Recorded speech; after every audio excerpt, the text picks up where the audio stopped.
പശ്ചിമേഷ്യയിൽ തുടരുന്ന സംഘർഷാവസ്ഥയ്ക്ക് അവസാനമുണ്ടാക്കാൻ പുതിയ സമാധാന നിർദ്ദേശവുമായി ഇറാൻ വീണ്ടും രംഗത്തെത്തി. അമേരിക്കയുമായുള്ള തർക്കങ്ങൾ കുറയ്ക്കാനും യുദ്ധ സാഹചര്യം ഒഴിവാക്കാനും ലക്ഷ്യമിട്ടാണ് ഈ നീക്കം. പാകിസ്ഥാനെ മധ്യസ്ഥയാക്കിക്കൊണ്ടാണ് ഇറാൻ പുതിയ നിർദ്ദേശങ്ങൾ അമേരിക്കയ്ക്ക് കൈമാറിയിരിക്കുന്നത്. അമേരിക്കയും ഇറാനും തമ്മിലുള്ള ബന്ധം കഴിഞ്ഞ കുറച്ചു മാസങ്ങളായി വളരെ സംഘർഷപൂർണ്ണമാണ്. ഉപരോധങ്ങൾ, ആണവ പദ്ധതി, സൈനിക ഭീഷണികൾ, ഹോർമൂസ് കടലിടുക്കിലെ സുരക്ഷാ പ്രശ്നങ്ങൾ എന്നിവയെ ചുറ്റിപ്പറ്റിയാണ് ഇരു രാജ്യങ്ങളും തമ്മിലുള്ള തർക്കം ശക്തമായത്. ഇതിനിടെയാണ് സമാധാന ചർച്ചകൾക്ക് വീണ്ടും ശ്രമം തുടങ്ങിയത്. പാകിസ്ഥാൻ വഴിയാണ് ഇറാൻ പുതിയ സമാധാന നിർദ്ദേശം അമേരിക്കയിലേക്ക് എത്തിച്ചത്. ഇരു രാജ്യങ്ങളും തമ്മിലുള്ള യുദ്ധ സാഹചര്യം ഒഴിവാക്കാൻ പാകിസ്ഥാൻ സജീവമായി ഇടപെടുന്നു എന്നാണ് റിപ്പോർട്ടുകൾ. അമേരിക്കയുമായും ഇറാനുമായി നല്ല ബന്ധം നിലനിർത്താൻ ശ്രമിക്കുന്ന പാകിസ്ഥാൻ ഇപ്പോഴത്തെ സാഹചര്യത്തിൽ ഒരു മധ്യസ്ഥ രാജ്യമായാണ് പ്രവർത്തിക്കുന്നത്. ഇറാൻ മുന്നോട്ട് വെച്ച പ്രധാന ആവശ്യങ്ങളിൽ ചിലതിൽ രാജ്യം ഇപ്പോഴും വിട്ടുവീഴ്ചയ്ക്ക് തയ്യാറായിട്ടില്ലെന്നാണ് സൂചന. അമേരിക്ക വർഷങ്ങളായി ഏർപ്പെടുത്തിയിരിക്കുന്ന സാമ്പത്തിക ഉപരോധങ്ങൾ പൂർണ്ണമായും നീക്കണമെന്നാണ് ഇറാന്റെ പ്രധാന ആവശ്യം. ഈ ഉപരോധങ്ങൾ കാരണം ഇറാന്റെ സാമ്പത്തിക മേഖല ഏറെ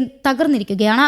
എണ്ണ കയറ്റുമതി, ബാങ്കിംഗ് മേഖല, വിദേശ നിക്ഷേപം തുടങ്ങിയ പല മേഖലയിലും ഉപരോധം വലിയ ആഘാതമാണ് സൃഷ്ടിച്ചിരിക്കുന്നത്. സാധാരണ ജനങ്ങളുടെ ജീവിതത്തെ ഇത് ബാധിച്ചു. അതുകൊണ്ടാണ് ഉപരോധം നീക്കുന്നത് ഇറാൻ ഏറ്റവും പ്രധാനപ്പെട്ട വിഷയമായി കാണുന്നത്. ഇതിനു പുറമെ വിദേശ രാജ്യങ്ങളിൽ മരവിപ്പിച്ചിട്ടുള്ള ഇറാന്റെ ആസ്തികൾ തിരികെ നൽകണമെന്നും ഇറാൻ ആവശ്യപ്പെടുന്നുണ്ട്. അമേരിക്കയും മറ്റു ചില രാജ്യങ്ങളും ചേർന്ന് ഇറാന്റെ കോടിക്കണക്കിന് ഡോളർ മൂല്യമുള്ള സ്വത്തുക്കൾ മരവിപ്പിച്ചിരിക്കുകയാണ്. ഇത് തിരിച്ചു കിട്ടാതെ യാതൊരു വലിയ കരാറിനും തയ്യാറാകില്ല എന്നാണ് ഇറാന്റെ നിലപാട്. ഹോർമൂസ് കടലിടുക്കുമായി ബന്ധപ്പെട്ട വിഷയവും ചർച്ചയിലെ പ്രധാന തർക്കമായി തുടരുകയാണ്.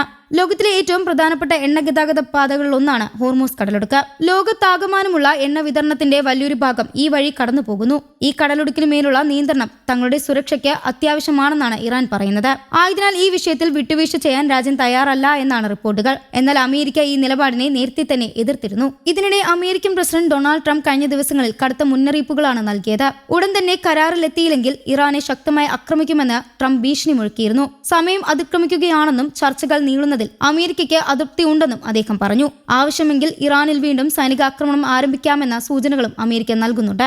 ഇതിനായി അമേരിക്കൻ സൈന്യം സജ്ജമാക്കിയിരിക്കുകയാണെന്നാണ് റിപ്പോർട്ടുകൾ. മിഡിൽ ഈസ്റ്റിലെ അമേരിക്കൻ സൈനിക സാന്നിധ്യവും അടുത്ത ദിവസങ്ങളിൽ ശക്തിപ്പെടുത്തിയിട്ടുണ്ട്. ഇതോടെ മേഖലയിൽ വീണ്ടും വലിയ യുദ്ധസാധ്യത ഉണ്ടോ എന്ന ആശങ്ക ഉയർന്നിരിക്കുകയാണ്. ലോകരാജ്യങ്ങൾ വളരെ ശ്രദ്ധയോടെയാണ് ഇപ്പോഴത്തെ സാഹചര്യങ്ങൾ നിരീക്ഷിക്കുന്നത്. പ്രത്യേകിച്ച് എണ്ണവിലയും ആഗോള സമ്പദ് വ്യവസ്ഥയും ഈ പ്രശ്നങ്ങളുമായി അടുത്ത ബന്ധമുള്ളതിനാൽ അന്താരാഷ്ട്ര തലത്തിലും വലിയ ആശങ്കയുണ്ട്. ഇതിനിടെ മറ്റൊരു പ്രധാന റിപ്പോർട്ടും പുറത്തു വന്നിട്ടുണ്ട്. പ്രതിരോധ സഹകരണ കരാറിന്റെ ഭാഗമായി പാകിസ്ഥാൻ ഏകദേശം 8000 സൈനികരെയും ചില യുദ്ധവിമാനങ്ങളെയും സൗദി അറേബ്യയിലേക്ക് അയച്ചുവെന്നാണ് റിപ്പോർട്ടുകൾ പറയുന്നത്. മേഖലയിൽ സുരക്ഷാ പ്രശ്നങ്ങൾ ശക്തമാകുന്നതിനിടെയാണ് ഈ നീക്കം. സൗദി അറേബ്യയും ഇറാനും തമ്മിലുള്ള ബന്ധം നേരത്തെ തന്നെ പല വിഷയങ്ങളിലും സംഘർഷപൂർവ്വമായിരുന്നു. ഇപ്പോൾ അമേരിക്കയും ഇറാനും തമ്മിലുള്ള തർക്കം രൂക്ഷമായതോടെ ഗൾഫ് രാജ്യങ്ങളും കൂടുതൽ ജാഗ്രത പാലിക്കുകയാണ്. പാകിസ്ഥാൻ സൈനികരെ സൗദിയിലേക്ക് അയച്ചത് പ്രതിരോധ സഹകരണത്തിന്റെ ഭാഗമാണെന്നാണ് പറയപ്പെടുന്നത്. എന്നാൽ ഇതിന് പിന്നിൽ നിലവിലെ സുരക്ഷാ സാഹചര്യങ്ങൾ പ്രധാന കാരണമായിട്ടുണ്ടെന്നാണ് വിലയിരുത്തൽ. മിഡിൽ ഈസ്റ്റിൽ യുദ്ധസാധ്യത വർദ്ധിച്ചാൽ അതിന്റെ പ്രത്യാഘാതം ലോകമൊട്ടാകെ അനുഭവപ്പെടുമെന്നാണ് വിദഗ്ധർ പറയുന്നത്. പ്രത്യേകിച്ച് എണ്ണവിലയിൽ വലിയ മാറ്റമുണ്ടാകാം. ഇതിനൊപ്പം അന്താരാഷ്ട്ര വ്യാപാരത്തെയും ഇത് ബാധിക്കാം.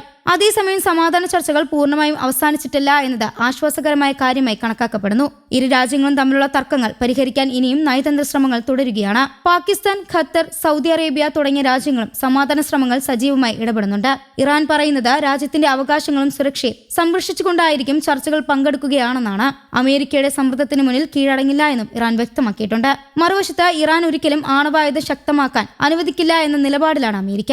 അതുകൊണ്ട് തന്നെ ചർച്ചകൾ എളുപ്പത്തിൽ അവസാനിക്കില്ല എന്നാണ് വിലയിരുത്തൽ. എന്നിരുന്നാലും യുദ്ധം ഒഴിവാക്കി സമാധാനപരമായ ഒരു പരിഹാരത്തിലേക്ക് കാര്യങ്ങൾ നീങ്ങണമെന്നാണ് ലോകരാജ്യങ്ങളുടെ ആഗ്രഹം. ഇപ്പോൾ നടക്കുന്ന ചർച്ചകളും നയതന്ത്ര ശ്രമങ്ങളും അതിനുള്ള സാധ്യതകൾ നിലനിർത്തുന്നുവെന്നാണ് പ്രതീക്ഷ. News desk Kerala Kaumudi.